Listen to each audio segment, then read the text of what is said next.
Welcome to my channel. কেমন আছেন আপনারা? নিশ্চয়ই ভালো আছেন। ভিউয়ার্স, আজকে আমি আপনাদের হিউম্যান রিসোর্স ম্যানেজমেন্টের ক্যারিয়ার গড়া এবং এটা কিভাবে পড়াশোনা করতে হবে, এই ডিপার্টমেন্টে আপনি কিভাবে পড়াশোনা করবেন সেই বিষয়ে একটি সংক্ষিপ্ত আলোচনা করব। যারা এখন এসএসসি পরীক্ষা দিবে বা অর্থাৎ যারা এখনো সাবজেক্ট নির্বাচন করেনি, 9-এর শুরুতেই হচ্ছে এই সাবজেক্টটা নির্বাচন করতে হয় যে সায়েন্স নেবেন না কমার্স নেবেন নাকি আর্টস নেবেন। তো যদি আপনি হিউম্যান রিসোর্স ম্যানেজমেন্টে ক্যারিয়ার করতে চান তাহলে আমি বলবো যে আপনি ক্লাস 9-এ যখন আপনি এই সাবজেক্ট নির্বাচনের সময় আসবে তখন আপনি বিজনেস শাখা বা কমার্স নিতে পারেন। এরপরে আপনি ইন্টারমিডিয়েটও সেম কাজটি করবেন। এরপর যে বিষয়টি খেয়াল করতে হবে সেটা হচ্ছে যে ইউনিভার্সিটি লেভেলে আপনি যখন এক্সাম দিবেন সেখানে আপনি চেষ্টা করবেন বিবিএ নিয়ে পড়াশোনা করতে, অর্থাৎ ব্যাচেলার বিজনেস অ্যাডমিনিস্ট্রেশন সাবজেক্ট নিয়ে পড়াশোনা করতে। আর এটা হচ্ছে 4 বছরের একটি কোর্স। এই কোর্সের 2 বছর আপনার নর্মালি যে সাবজেক্টগুলো থাকে সেগুলোই পড়াশোনা করানো হয়, অর্থাৎ বিজনেসের যতগুলো সাবজেক্ট থাকে লাস্টের দিকে আপনাকে একটা মেজর সিলেক্ট করতে হয়। সেই মেজরের মধ্যে আপনার ফিনান্স থাকতে পারে, অ্যাকাউন্টিং থাকতে পারে, মার্কেটিং থাকতে পারে।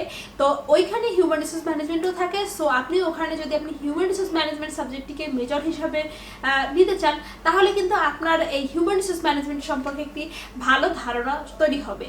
আর এমবিএতেও আপনি সেম কাজটি করবেন।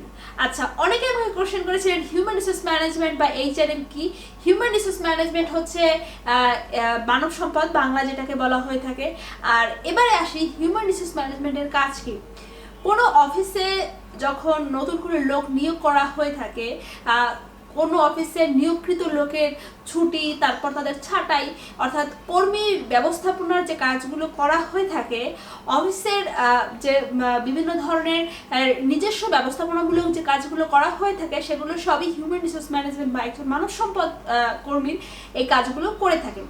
আর এই মানব সম্পদ কর্মী আসলে সাধারণত যারা হয়ে থাকেন তাদেরকে কিন্তু বলা হয়ে থাকে অফিসের কি, অর্থাৎ অফিসের একটি চাবি বলা হয়ে থাকে।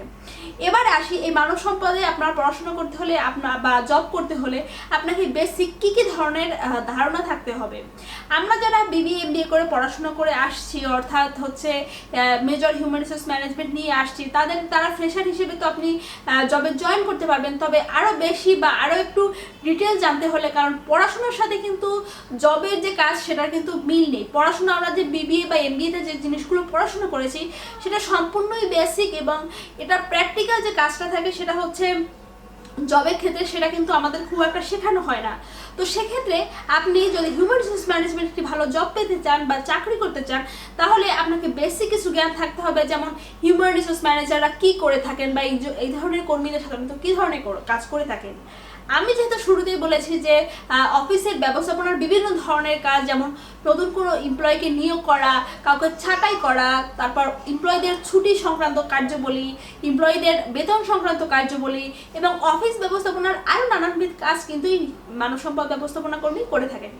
সুতরাং আপনাকে এই বিষয়গুলো সম্পর্কে একটি প্রাথমিক ধারণা নিয়ে রাখা ভালো। তাতে যেটা হবে, যখন আপনি কর্মক্ষেত্রে কাজ করতে যাবেন, অর্থাৎ আপনি যখন এই কাজগুলো করবেন অফিসে, অথবা আপনি যখন অফিসে হচ্ছে ইন্টারভিউ দিতে যাবেন, তখন যদি দেখা যায় যে আপনি কাজগুলো সম্পর্কে আপনার বেসিক আইডিয়া আছে, তখন কিন্তু আপনাকে সিলেক্ট করবে এবং আপনার কাজ করতে অনেক বেশি সহজ হবে। এবারে প্রশ্ন করতে পারেন যে আসলে এই কাজগুলো আমি কিভাবে শিখবো বা কোত্থেকে শিখবো। আপনি যদি এগুলো শিখতে চান তাহলে দেখা যাচ্ছে যে ইন্টারনেটে ঘেটে কিছু কিছু কাজ শেখা যায়। তাছাড়াও আপনি যদি আরও একটু ডিটেলস জানতে চান বা আরও একটি পাকাপোক্তভাবে বলতে গেলে যদি জানতে চান তাহলে আপনি বিভিন্ন ধরনের শর্ট কোর্স করতে পারেন। আর সেই কোর্সগুলো বাংলাদেশের বেশ কয়েকটি ইনস্টিটিউশন প্রোভাইড করে, যেমন বিআইএম, তারপর বিআইবিএম, এরকমের কিছু প্রতিষ্ঠান রয়েছে যেখানে হিউম্যান রিসোর্স ম্যানেজমেন্টের এই কোর্সগুলো করানো হয়ে থাকে, শর্ট কোর্সগুলো। আরও যদি আপনি ডিটেলস করে থাকেন, আপনি যদি কোথাও জব করে থাকেন, সেই জব এক্সপিরিয়েন্স নিয়ে আপনার সবচেয়ে ভালো হয় যদি আপনি একটি পোস্ট গ্রাজুয়েট ডিপ্লোমা করে থাকেন বা পিজিডি HRM করে থাকেন। এটা সাধারণত 1 বছর মেয়াদি হয় এবং এটা বিআইএমে এই ধরনের কোর্স করানো হয়। আপনি চাইলে এগুলো করে নিতে পারেন। এরপরে আসি, এই যে আপনি স্যালারি সংক্রান্ত কাজগুলো বা এই যে হিউম্যান রিসোর্স ম্যানেজমেন্টের যে বিভিন্ন ধরনের কাজ রেগুলার করা হয়, রেগুলার যে কাজগুলো করা হয়, যেমন ধরা হয় যে ছুটি সংক্রান্ত বিষয়ে কাজ, বেতন সংক্রান্ত বিষয়ে কাজ, কোনো এমপ্লয়িকে নিয়োগ সংক্রান্ত বিষয়ে কাজ, এগুলো কিন্তু মোটামুটি রেগুলার বেসিসে করা হয়ে থাকে। তো এই ধরনের কাজগুলোকে ইজি করতে হলে অনেক ধরনের সফটওয়্যার আছে। তো আপনারা যদি এই বিষয়গুলো একটু জানতে চান, আপনি একটু ইন্টারনেট ঘাটাঘাটি করে এই বিষয়ে একটি প্রাথমিক ধারণা নিয়ে রাখবেন, এবং এই বিষয়ে যদি কোথাও কোনো শিক্ষা দেওয়া হয় বা প্রশিক্ষণের ব্যবস্থা করা হয়, আমার মনে হয় এই ধরনের প্রশিক্ষণ আপনার নেওয়া উচিত। ডিয়ার ভিউয়ার্স, আজকে আমার ভিডিও এই পর্যন্ত। যদি আমার ভিডিও ভালো লেগে থাকে, যদি আমার চ্যানেলটি ভালো লেগে থাকে, তাহলে অবশ্যই আমার চ্যানেলটিকে সাবস্ক্রাইব করতে ভুলবেন না। ধন্যবাদ সবাইকে, আল্লাহ হাফেজ।